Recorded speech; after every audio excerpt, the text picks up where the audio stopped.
Hello students, कैसे हैं आप सभी। हमारे यूट्यूब चैनल बायोलॉजी क्लासेस में आप सभी का स्वागत है। हमने सेल मेम्ब्रेन स्टार्ट कर लिया था, है ना। तो कोशिका झिल्ली क्या होती है? कोशिका झिल्ली जीवित, प्रत्यास्थ, चयनात्मक, पारगम्य, विद्युत आवेशित झिल्ली होती है जो जीवद्रव्य के चारों ओर पाई जाती है ना। इसको सी क्रेमर एवं नगेली ने कोशिका कला कहा और प्लोव ने इसको क्या कहा था? प्लोव ने इसको जीवद्रव्य कला या प्लाज्मा लेमा कहा, है ना।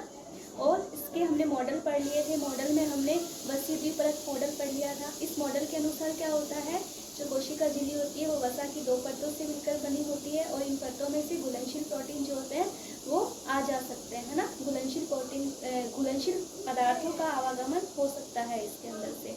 उसके बाद हमने पढ़ा था सैंडविच मॉडल। सैंडविच मॉडल के अनुसार क्या होता है, जो कोशिका झिल्ली है उसकी संरचना सैंडविच के समान होती है, जिसमें क्या होता है कि प्रोटीन की दो परतों के बीच में वसा की द्विस्तरीय परत पाई जाती है। ये पढ़ा था अपन ने, है ना।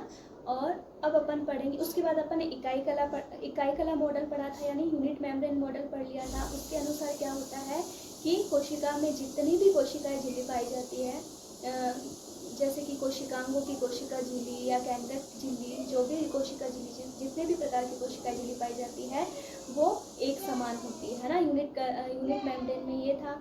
और अब अपन पढ़ेंगे फ्लूइड मोज़ेक मॉडल या तरल मोज़ेक प्रतिरूप। बाकी सारे जो मॉडल्स थे, जैसे कि सैंडविच मॉडल था या यूनिट मेम्ब्रेन मॉडल था, उसमें क्या था, त्रिस्तरीय परत थी, है ना। कोशिका झिल्ली त्रिस्तरीय थी। और ये जो मॉडल थे वो कोशिका की प्रत्यास्था व चयनात्मक पारगम्यता को नहीं समझा पाए थे।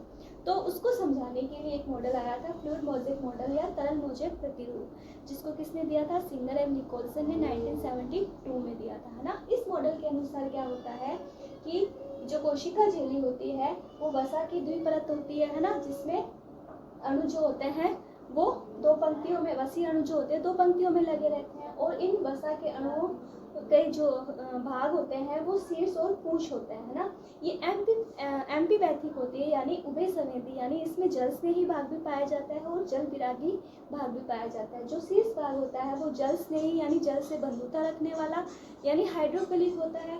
और जो पूंछ भाग होता है वो क्या होता है? जल विरागी या हाइड्रोफोबिक होता है ना।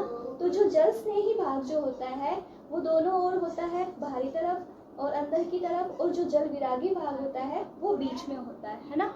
और इस वसीय परत के अंदर क्या होता है, वसा के अंदर क्या होता है, जो प्रोटीन्स होते हैं वो दो प्रकार से व्यवस्थित होते हैं, ना। यानी दो प्रकार के प्रोटीन पाए जाते हैं, बाह्य या परिधीय प्रोटीन जिसको एक्सट्रिंसिक प्रोटीन भी कहते हैं, और आंतरिक प्रोटीन जिसको इंट्रिंसिक प्रोटीन भी कहते हैं, है ना। बाह्य जो होते हैं, बाह्य या परिधीय प्रोटीन, वो दोनों तरफ पाए जाते हैं, सतह पर पाए जाते हैं, इनको आसानी से पृथक कर सकते हैं। और जो आंतरिक प्रोटीन होते हैं, जिनको इंटीग्रल प्रोटीन या समाकल प्रोटीन जो होते हैं, इंटीग्रल प्रोटीन, जो वसा के अंदर धसे हुए पाए जाते हैं, है ना। और प्रोटीन और वसा की इसी प्रकार की व्यवस्था के कारण ही क्या होता है, जो कोशिका झिल्ली होती है वो पदार्थों के आवागमन को नियंत्रित करती है ना। और प्रोटीन और वसा की इस व्यवस्था से ही क्या होता है, पदार्थों का आना और जाना तय होता है ना। चयनात्मक पारगम्यता इन्हीं की वजह से होती है। अब देखो, इस मॉडल के अनुसार जो वसा है वो तो क्या होती है, अर्धतरल अवस्था में रहती है, और वसा के अंदर ये जो प्रोटीन होते हैं वो मोज़ेक सांचे में व्यवस्थित रहते हैं, है ना। जैसे कि अपन इसको ऐसे भी समझ सकते हैं कि जो वसा है वो तो क्या है, एक पानी है, समुद्र है, और ये जो प्रोटीन है वो बर्फ के द्वीप है, आइस क्यूब्स है इसके अंदर, है ना। तो इस प्रकार ये जो मॉडल होता है वो ऐसे होता है ना, इस प्रकार का मॉडल होता है जो फ्लूइड मोज़ेक मॉडल कहलाता है या तरल मोज़ेक मॉडल कहलाता है, ठीक है। और ये जो आंतरिक प्रोटीन होते हैं इनको आसानी से पृथक अपन नहीं कर सकते। बाह्य या परिधीय प्रोटीन को तो आसानी से पृथक कर सकते हैं, लेकिन आंतरिक प्रोटीन जो होते हैं वो पृथक नहीं हो सकते। तो इस मॉडल के अनुसार जो कोशिका की संरचना है, जो वसा और प्रोटीन की जो व्यवस्था है वो इस प्रकार की होती है।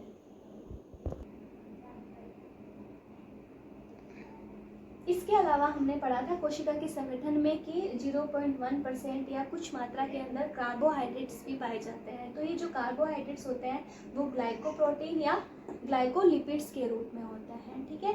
तो ये सारे मॉडल्स पढ़ लिए। ये मॉडल जो है, तरल मोज़ेक मॉडल जो है वो सर्वमान्य मॉडल है। इस तरल मोज़ेक मॉडल के तरल मौलिक मॉडल से ही अपन जो कोशिका झिल्ली की संरचना है उसको आसानी से समझ सकते हैं, और कोशिका झिल्ली के अंदर जो प्रत्यास्था का गुण होता है और चयनात्मक पारगम्यता का गुण होता है उसको आसानी से समझा जा सकता है।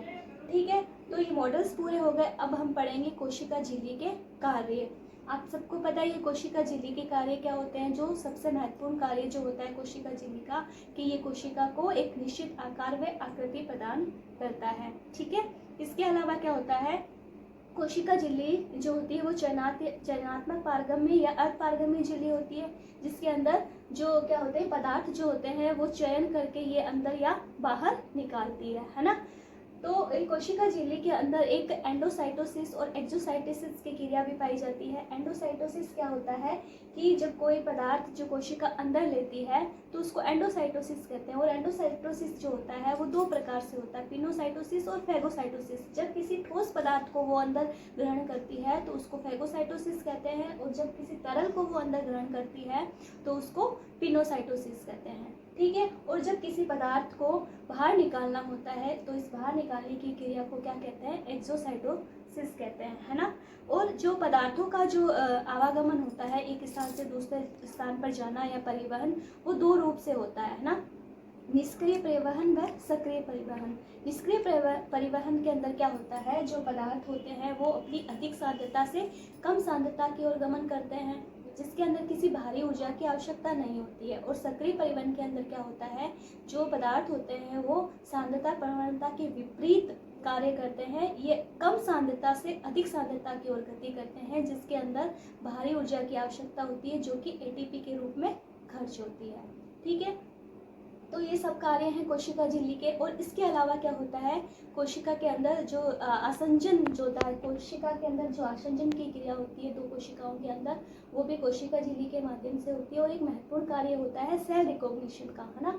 एक प्रकार की जो कोशिकाएं होती है वो दूसरी प्रकार की कोशिकाओं को पहचानती किसके कारण से है, वो भी कोशिका झिल्ली के कारण से ही, कोशिका झिल्ली से ही दूसरी प्रकार की कोशिकाओं की पहचान होती है। जैसे कि किडनी ट्रांसप्लांट करनी होती है ना, एक बॉडी से दूसरी बॉडी के अंदर किडनी ट्रांसप्लांट जो होता है वो भी कोशिका झिल्ली के माध्यम से ही वो उसको एक्सेप्टेंस या रिजेक्शन देती है ना, कि वो एक्सेप्ट हो रहा है, एक्सेप्ट करेगी या नहीं करेगी या रिजेक्ट करेगी, वो भी कोशिका झिल्ली के माध्यम से ही होता है। तो ये सारे कार्य सेल मेम्ब्रेन के थे। अब सेल मेम्ब्रेन के कार्य के अलावा अपन क्या पढ़ेंगे, प्लाज्मा झिल्ली के रूपांतरण।